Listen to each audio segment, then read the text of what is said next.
Good morning, everyone. I am Rajkumar, Assistant Professor of Mathematics. So, dear students,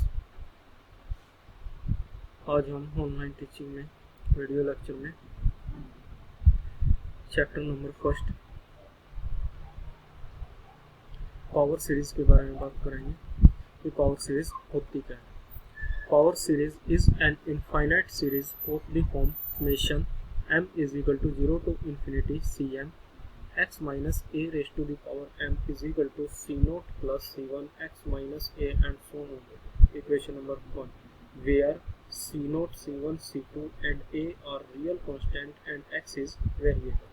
The constant a is called the center of a power series. यानी कि अगर हमारे पास इस type की कोई भी infinite series हो तो उसे हम क्या कहेंगे, this is a power series in x minus A, और a उसका क्या होगा, सेंटर। इन पार्टिकुलर केस अगर किसी पावर सीरीज का सेंटर 0 हो तो वो किस टाइप की होगी, summation m is equal to 0 to infinity cm x raise to the power m is equal to c naught plus c1 x plus c2 x square plus c3 x cube. Next हम बात करते हैं convergence of a power series कि convergence of a power series होता क्या है। Convergence of a power series, let us suppose a power series summation m is equal to 0 to infinity cm x minus a raised to the power m. Let Sn x is equal to c naught plus c1 x minus a plus c2 x minus a का square plus cn x minus a की power n. The sequence Sn x is the sequence of partial sum and n is positive number. जो Sn x क्या है कि partial sums की sequence है। For some x is equal to x naught, कोई भी point लिया हमने x naught, so sequence Sn x converges to S X naught, यानी कि that is limit n tends to infinity Sn x is equal to S X naught.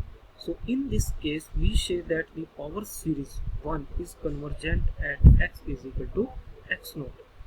यानी कि कहने का मतलब क्या है कि अगर हम किसी सीरीज की पार्शियल सम्स की सीक्वेंस लें और वो किसी पॉइंट x नोट पे क्या कर जाए, कन्वर्ज कर जाए किसी नंबर l को या फिर एस एक्स नोट को, सो हम क्या कहेंगे कि वो पूरी की पूरी सीरीज ही क्या कैसी होगी, कन्वर्जेंट होगी किस point x is equal to x naught पे, and S X naught is called the sum of the power series 1, और जो ये इसकी लिमिट आई है एस एक्स नोट वो क्या होगा, उस पावर सीरीज का सम, यानी कि that is summation m is equal to 0 to infinity cm x minus a की power m is equal to s x naught.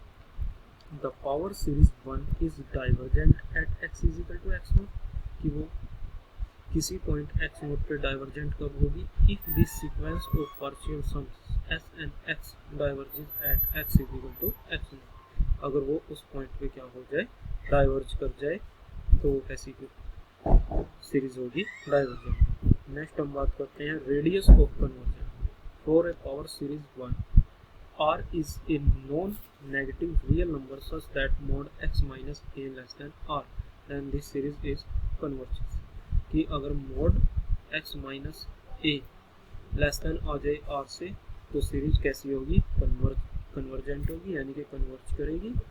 अगर ये ग्रेटर देन r आ जाती है तो ये कैसी होगी, divergent. Here the quantity r is known as the radius of convergence.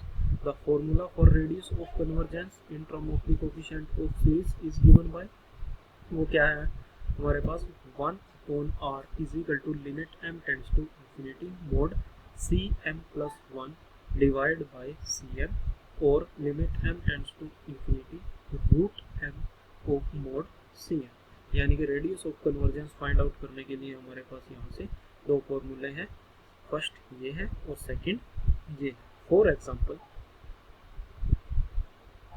Suppose कीजिए हमारे पास कोई पावर सीरीज है तो उसकी हमें radius of convergence find out करनी है। सपोज कीजिए ये हमारे पास कोई एग्जाम्पल पावर सीरीज दी हुई है, summation m is equal to 0 to infinity 3m factorial divide by m factorial rate to the power 3 x raise to the power m, यानी कि cm xm की फॉर्म में है। cm की वैल्यू यहाँ से है 3m factorial divide by m factorial rate to the power 3। So radius of convergence का formula 1/r is equal to limit m tends to infinity mod of cm plus 1 divide by cm। So cm plus 1 find out करने के लिए इसमें क्या करेंगे, हम cm में m को रिप्लेस कर देंगे m प्लस 1 से, जिसकी वैल्यू आ जाएगी 3m plus 3 factorial divide by m plus 1 factorial की पावर 3 इंटू में cm की वैल्यू लिखनी है डिवाइड में। सो ये क्या हो जाएगा m factorial cube upon 3m factorial. So क्या कीजिए, limit m tends to infinity, इसको यहाँ से ब्रेक कर करके 3m फैक्टोरियल में लिख लीजिए। सो यह कितना हो जाएगा 3m plus 3, 3m plus 2, 3m plus 1 और 3m फैक्टोरियल, वो इससे कैंसिल हो जाएगा और इसको लिख लीजिए m प्लस 1 की पावर 3 और m फैक्टोरियल की पावर 3, ये इससे कैंसिल आउट। फिर न्यूमरेटर और डिनोमिनेटर में से m कॉमन लीजिए, वो कैंसिल आउट, यहाँ पे बचेगा। फिर limit m tends to infinity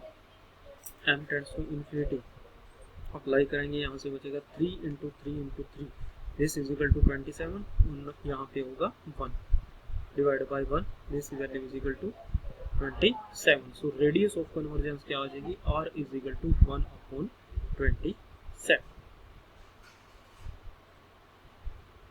next हम बात करते हैं एनालिटिक फंक्शन। ये एनालिटिक फंक्शन होता है a function defined an interval containing the point a is said to be analytic at a, कि उसे इस पॉइंट a पे एनालिटिक कब कहेंगे, if it can be represented by a power series of x minus a with radius of convergence r greater than 0।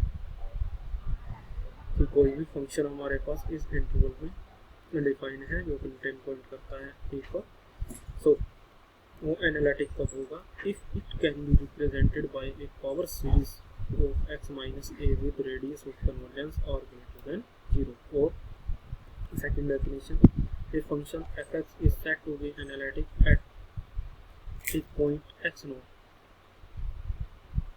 if it is differentiable in some neighborhood of x naught, कि अगर ये function इस x note की neighbourhood में differentiable होता है तो ये फंक्शन कैसा होगा, analytic function.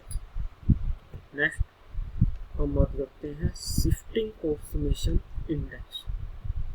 Shifting of summation of index, shifting of summation is required for finding the series solution of A differential equation, कि इसकी जरूरत हमें कहाँ पड़ती है, सीरीज सॉल्यूशन, यानी कि डिफरेंशियल इक्वेशन के सीरीज सॉल्यूशन फाइंड आउट करने में इसकी जरूरत पड़ती है।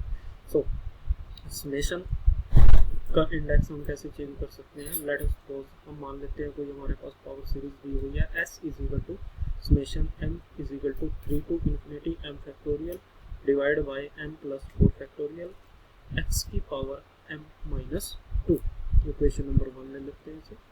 सो इसे इसका इंडेक्स चेंज करने का सिंपल सा फॉर्मूला है, जो भी x की पावर है उसे पुट कर लीजिए k। So m is equal to आ जाएगा k प्लस 2, ये समेशन हमारे पास स्टार्ट है 3 से, सो जब m इज इक्वल टू 3 होगा so k is equal to कितना हो जाएगा, यहाँ से k is equal to 3 minus 2 is equal to 1, यानी कि जो हमारे पास नया समेशन बनेगा वो कौन से स्टार्ट होगा, k इज इक्वल टू 1 से, और जब m is equal to infinity होगा तो k is equal to the infinity. So next summation k is equal to 1 to infinity, और m को किससे रिप्लेस करना है, k प्लस 2 से, तो k plus 2 factorial divide by k plus 6 factorial, और m माइनस 2 की power k x is equal to k, तो इक्वेशन नंबर 2। तो इस समेशन का हमने इंडेक्स चेंज करके ये वाली पावर सीरीज बना ली, जो क्या है, जो किससे रिप्रेजेंट है, इक्वेशन नंबर 2 से। इसको वेरीफाई करने के लिए अगर हम इस इक्वेशन को ओपन करके देखें तो इक्वेशन नंबर 1 और 2 दोनों की दो सेम रिजल्ट देंगी। इक्वेशन नंबर फर्स्ट को देखते हैं। सबसे पहले m is equal to 3 put करें तो 3 फैक्टोरियल, 3 प्लस 4 7 फैक्टोरियल, और X raise to the power 3 minus 2 is equal to 1 यानी कि X plus m is equal to 4 put करें 4 फैक्टोरियल डिवाइड बाई 8 फैक्टोरियल और 4 minus 2 is equal to X square plus 5 factorial divide by 9 factorial X raise to the power 3। Equation number 2 से k is equal to 1 put कीजिए 3 factorial divide by 1 plus 6 7 factorial और x raise to the power 1 यानी कि x plus k is equal to 2 4 factorial divide by 8 factorial x raise to the power 2 plus k is equal to 3 5 factorial divide by 9 factorial x cube. सो हम यहाँ से देखते हैं कि equation number 1 और 2 दोनों की दो सेम रिजल्ट देती है कि यानी कि अगर हम किसी पावर सीरीज का इंडेक्स चेंज करना चाहें तो हम कर सकते और वो किस तरीके से किया जा सकता है कि यहाँ पे जो भी वैल्यूज है उसको पुट कर लीजिए। Thank you.